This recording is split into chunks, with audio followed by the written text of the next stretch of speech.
Queensland is in the middle of a youth crime crisis, and the only thing getting thinner than the thin blue line is the patience of the men and women at the coalface keeping us safe. Leaked emails today show the desperation from the front line. And this desperation is from a district officer whose sole role is to try and find brave men and women to go out and help the community in their hour of need.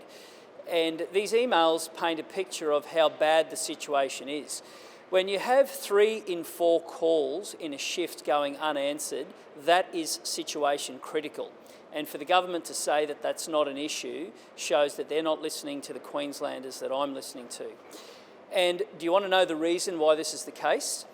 Weaker laws, fewer police, and that is a cocktail for a youth crime crisis. And the government's own figures show it. In the Queensland Public Sector Workforce Profile, a document that the state government tried to keep under lock and key for as long as possible, it reveals that since the re-election of the state government and today, there are 72 fewer police. 72 fewer police on the road than over 2 years ago in the middle of a youth crime crisis. Now, the government went to the election and promised 1,450 additional full-time equivalent frontline officers. They've gone backwards by 72. The laws are weaker. Is it any wonder youth crime is out of control? And is it any wonder the brave men and women at the front line have had enough? And these emails show just how desperate the situation has become. Over to you. Why do you think there hasn't been more focus, particularly in that Gold Coast region, where the police station line is located in that part of the precinct? Yeah. These These emails come from the Gold Coast, but they could have come from anywhere in Queensland from what we're hearing from the front line. And if you look across the stations, the lack of police and the weaker laws have created an environment that frontline men and women who work for the Queensland Police Service have never felt more despondent. Morale in the Queensland Police Service is at rock bottom because they've got weaker laws and there's less of their colleagues to keep people safe.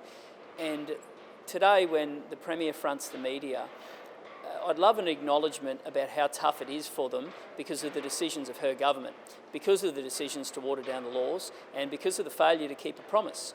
Now, Queensland is growing tired about hearing about these approved positions.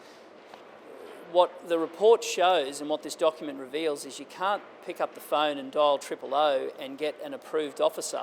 They don't exist. It's only actual full-time equivalent officers that make a difference. And when there's 72 of them, fewer than at the last election, despite what the government promised, well, that's why frustration reaches boiling point. And that's why we are seeing the scenes that we are seeing across the state. Make no mistake, this is a cry for help from the brave men and women who have fewer colleagues standing beside them, and they don't have the laws they need because of silly government decisions to water them down.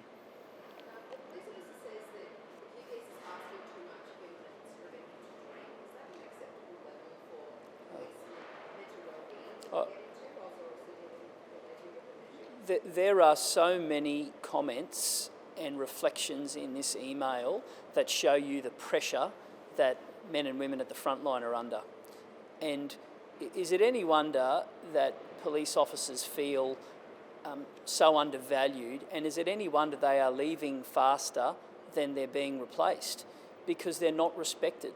They don't have the laws they need. They don't have their colleagues standing beside them. And some of the comments in this email show the frustration that we're being told on a daily basis from those men and women from the Queensland Police Service. I have listened to officers who have served for decades tell me that morale is as low as it has ever been. Police numbers in their station is as low as they can remember, and laws are as weak as water. Is it any wonder that that's fueled a cocktail of misery for Queenslanders who have people standing at their front door and stealing their car and ramming police officers? That's what it's become. And this email reflects the frustration that we're hearing from the brave men and women who wear blue on a daily basis. This reflects more quality of the police minister or the commission? The government made this commitment. the Premier and the Police Minister made the commitment for 1,450 officers. You can't make a commitment and then look to blame someone else. And in the end, the buck stops with the people who we elect to do their job.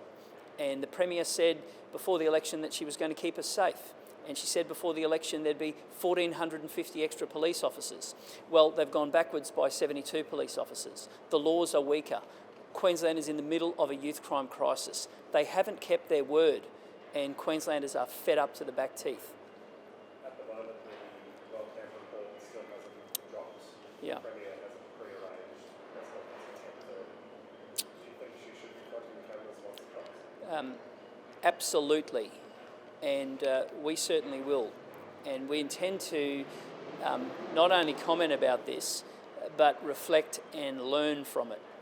And my commitment to Queenslanders, if we're given the honour of governing, is the days of treating taxpayers' money with abuse and not respecting their hard-earned cash to make political points will be a thing of the past. And it's important that we learn from this document. I think it's good that they're supporting the parliament. Yeah. There's enough regulation in place in Queensland to stop these. Clearly, what we're doing isn't working. And if it means we need better enforcement and better legislation, we stand ready to play our part to do that, because the senselessness can't continue. And there is no doubt at the moment we have a problem with e-scooters in this state, and we must do something about it. There's findings of the corona inquest to deaths of several Indigenous women delivering their family down today. Again, do you think there's enough government focus on preventing this? We will not only absorb those findings, but our Shadow Health Minister will be commenting on that today. But I'll just make this point. This is a disease that doesn't exist outside of these communities, and that should ring alarm bells that we are failing First Nations people. And if we're serious about, we will reflect on these findings and make sure that we can do something about that. I just want to make one final point. Tomorrow, Queenslanders will experience the largest rise in power prices of anywhere in the country, and this follows a massive increase in March. So at a time when cost of living matters so much to Queenslanders, to know that we are at the pointy end of failures when it comes to delivering affordable, reliable and sustainable energy will truly be a dagger in the heart of people who are just trying to keep the lights on at home. And the fact that the rise for Queenslanders will be bigger than anywhere else just shows a complete and utter failure to do one of the most basic services the government can, and that is to provide affordable, reliable and sustainable energy for their people. And the reports have shown repeatedly that the failure to keep the power plants running at Callide directly impacts the hip pocket of people. And from tomorrow, that pain gets a little bit more. And that's deeply disappointing at a time when every single piece of cost of living are putting pressure on everyday people every single day.